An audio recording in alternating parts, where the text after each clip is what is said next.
মাদারীপুর আমিরাবাদে একই পরিবারের ৩ জনের মরদেহ উদ্ধার করা হয়েছে।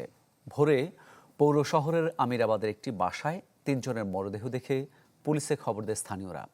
পরে পুলিশ গিয়ে চিন্ময় দাস, তার স্ত্রী ঈশা ও শিশু সন্তানের মরদেহ উদ্ধার করে। পুলিশ জানায় এখনও মৃত্যুর কারণ জানা যায়নি। স্থানীয়রা জানায় চিকিৎসার কাজে গিয়ে আত্মীয়ের বাড়িতে ওঠেন চিন্ময় দম্পতি। তবে কী কারণে মৃত্যু সে বিষয়টি কিছুই জানে না কেউ। মরদেহগুলো হাসপাতালের মর্গে রাখা হয়েছে।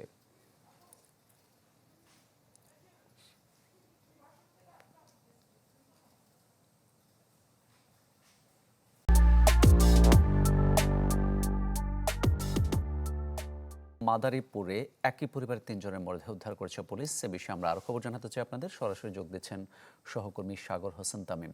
তামিম, আপনি নিশ্চয়ই পুলিশের সাথেও কথা বলেছেন, স্থানীয়দের সাথেও কথা বলেছেন। আসলে কেন কিভাবে এই হত্যাকাণ্ড ঘটলো কিংবা মৃত্যুটা হলো, তারা কি কিছু বলতে পেরেছেন? জি মামুন, আসলে মাদারীপুরের এই যে পৌর শহরের আমিরাবাদ এলাকায় এখানে আসলে আজ সকাল ভোর ৫টা নাগাদ আসলে মাদারীপুর সদর থানা পুলিশ ৩ জনের মরদেহ উদ্ধার করে। আসলে এখনো সুনির্দিষ্টভাবে এই মৃত্যুর কারণটা নিশ্চিত হওয়া যায়নি, কারণ গতকাল বিকেলে আসলে এই যে পৌর শহরের আমিরাবাদ এলাকার যে বাসাটি, এখানে মিষ্টি বারুই নামে তার এক চাচাতো বোনের বাসায় তারা চিকিৎসা করানোর জন্য আসে।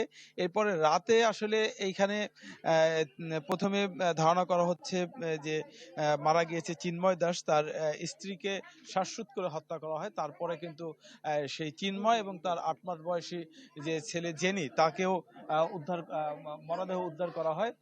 তো ৩ জনের মরদেহ সদর থানা পুলিশ উদ্ধার করে, এবং যে তার আত্মীয় অর্থাৎ চিন্ময় দাসের যে আত্মীয়র বাসায় যিনি এসেছিলেন মিষ্টি বারোই, তিনি যেটি বললেন যে চিকিৎসা করানোর জন্যই তারা গতকাল এখানে আসে, এবং রাতে তাদের আসলে অনেক ৩টার দিকে তাদের এখানে সারা শব্দ পাওয়া যায় না। পরবর্তীতে তারা 999-এ ফোন দেওয়ার পরে পুলিশ এসে দরজা ভেঙে আসলে তারা দেখতে পায় যে সেই চিন্ময় দাসের স্ত্রীর মরদেহ খাটে রাখা, এবং চিন্ময় দাস এবং তার ৮ মাস বয়সী সন্তান জেনির মরদেহ সেটি ফ্যানের সাথে ঝুলছিল। পরবর্তীতে সকালে পুলিশ আসলে তাদের ৩ জনের মরদেহ উদ্ধার করে মাদারীপুর ২৫০ শয্যা হাসপাতালে নিয়ে যায়, এবং সেখানে তারা ময়নাতদন্তের জন্য মরদেহ ওখানে নেওয়া হয়।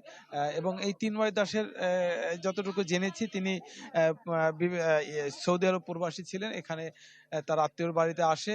আসলে কি কারণে এই মৃত্যুর ঘটনা ঘটেছে সেটি নিশ্চিত হতে পারা যায়নি এখন পর্যন্ত। তবে পুলিশ চেষ্টা করছে মৃত্যুর ঘটনা অনুসন্ধান করার, এবং ময়নাতদন্তের জন্য মরদেহ আসলে হাসপাতালে রাখা হয়েছে। তো মিষ্টি আক্তার যেটি বলছে যে তাদের পারিবারিক কোনো কলহর ফলেই এই ঘটনা ঘটছে বলে ধারণা করছেন।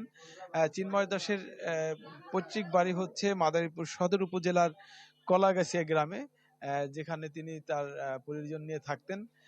তো এখন পর্যন্ত আসলে সুনির্দিষ্টভাবে খুব একটা তথ্য পাওয়া যায়নি।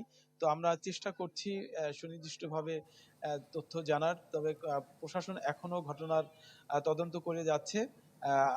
আসলে এখন পর্যন্ত সুনির্দিষ্টভাবে কিছু বলা যাচ্ছে না। তো এই ছিল আমার কাছে, মামুন। ধন্যবাদ আপনাকে। মাদারীপুর থেকে জানাচ্ছিলেন সহকর্মী সাগর হোসেন তামিম।